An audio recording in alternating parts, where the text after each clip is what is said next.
Hello and welcome back to Shakesyear. Today we are hearing from Henry V, Part 1, the part of Mortimer in Act 2, Scene 5. And today we get to a nice little history lesson from Mortimer, because apparently the one that I gave you a couple days ago setting the scene up was insufficient.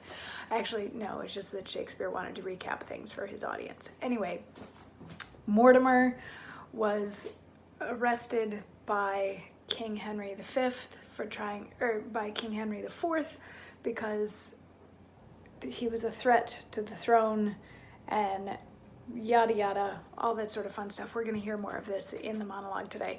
Anyway, Richard Plantagenet has gone to see him to find out if the Duke of York, Plantagenet's uncle, Earl of Cambridge, the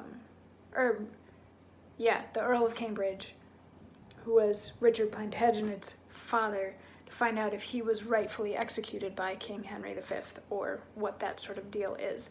So he came in, first we got Mortimer like, oh, woe is me, I'm dying, and then, oh, my poor nephew has it worse than I do, and then yesterday Richard was like, okay, like, take it easy here, but before you die you gotta tell me some stuff. And Mortimer says, I will, if that my fading breath permit, and death approach not, ere my tale be done. Henry IV, grandfather to this king, deposed his nephew Richard, Edward's son, the first begotten and the lawful heir of Edward King III of that descent, during whose reign the Percys of the north, finding his usurpation most unjust, endeavored my advancement to the throne. The reason moved these warlike lords to this was, for that, young Richard thus removed, leaving no heir begotten of his body, I was the next by birth and parentage, for by my mother I derived am from Lionel, Duke of Clarence, third son to King Edward III, whereas he from John Gaunt doth bring his pedigree, being but the fourth of that heroic line. But mark, as in this haughty great attempt they labored to plant the rightful heir, I lost my liberty and they their lives. Long after this, when Henry V, succeeding his father Bolingbroke, did reign, thy father, Earl of Cambridge, then derived from famous Edmund Langley, Duke of York, marrying my sister, that thy mother was, again, in pity of my hard distress, levied an army weening to redeem, and have installed me in the diadem. But, as the rest, so fell that noble earl, and was beheaded. Thus the Mortimers, in whom the title rested, were suppressed.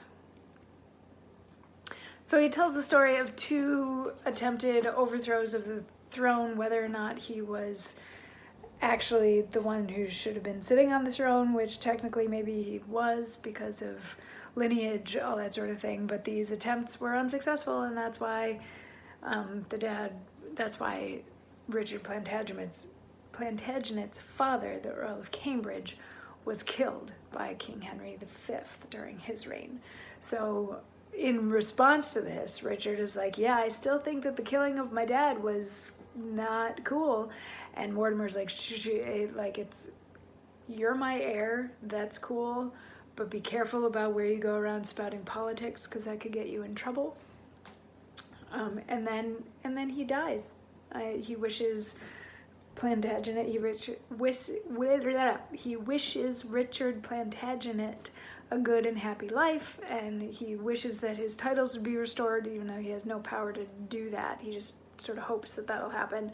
And then he dies, and then tomorrow we get to hear Richard sort of eulogize him and then set out a plan, because we're only in Act 2. This is Act 2, Scene 5. We still got 3 acts of a play to go. I mean, there's still more Joan of Arc to be seen in this play. Anyway, we'll get back to that, all of that fun stuff soon.